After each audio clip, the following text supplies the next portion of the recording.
ഇനി നിങ്ങളുടെ ഉപദ്രവം ഉണ്ടാവരുത്. ഇല്ല, ഉണ്ടാവില്ല. ഓക്കെ, ശരി. എന്തായാലും നിങ്ങൾ ഒഴിവായി തരാന്ന് പറഞ്ഞാൽ തന്നെ വലിയ സന്തോഷം. ഞാൻ ഇനി അതിന് വേണ്ടിയിട്ട് നിങ്ങൾക്ക് ഇവിടുന്ന് പോകാനോ മറ്റു കാര്യങ്ങൾക്ക് എന്തെങ്കിലും ചെയ്തു തരണോ? കാരണം എനിക്ക് എന്റെ അനിയനെ വിട്ടു കിട്ടണം, അതിന് വേണ്ടിയിട്ട് മാത്രം. വേണ്ട വേണ്ട, ഞങ്ങൾ പൊക്കോളാം. ശരി, ഓക്കെ, സന്തോഷം. ചേട്ടാ, ഒരു കാര്യം പറയണ്ടേ.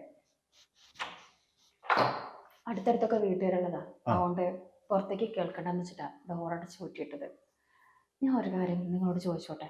എന്താണ്? നിങ്ങൾ എപ്പോഴെങ്കിലും നിങ്ങളുടെ അനിയനെ മനസ്സിലാക്കാൻ ശ്രമിച്ചിട്ടുണ്ടോ? അതെന്താ പിന്നെ എന്റെ അനിയനെ ഞാൻ മനസ്സിലാക്കിയതുകൊണ്ടാണല്ലോ ഞാൻ ഇവിടെ വന്നത്. നിങ്ങൾ മനസ്സിലാക്കിയതുകൊണ്ടാണ് ഇങ്ങോട്ട് വന്നത്? അതെ. ഞാൻ കേട്ടിട്ടുണ്ട്, നിങ്ങൾ കാറ് മേടിച്ചു കൊടുത്തു, ഫ്ലാറ്റ് മേടിച്ചു കൊടുത്തു, നിങ്ങൾ പലതരം ബിസിനസ്സിൽ അവനെയും പാർട്ട്ണറാക്കിയെന്നൊക്കെ.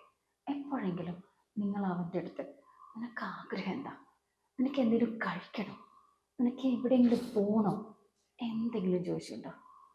അവൻ്റെ എന്തെങ്കിലും ആഗ്രഹം നിങ്ങൾ അറിഞ്ഞിട്ടുണ്ടോ? മാസാവസാനം വലിയൊരു തുക കൊടുത്താൽ എന്തെങ്കിലും ആവുമോ? അതാണോ സ്നേഹം? നിങ്ങൾ പറ.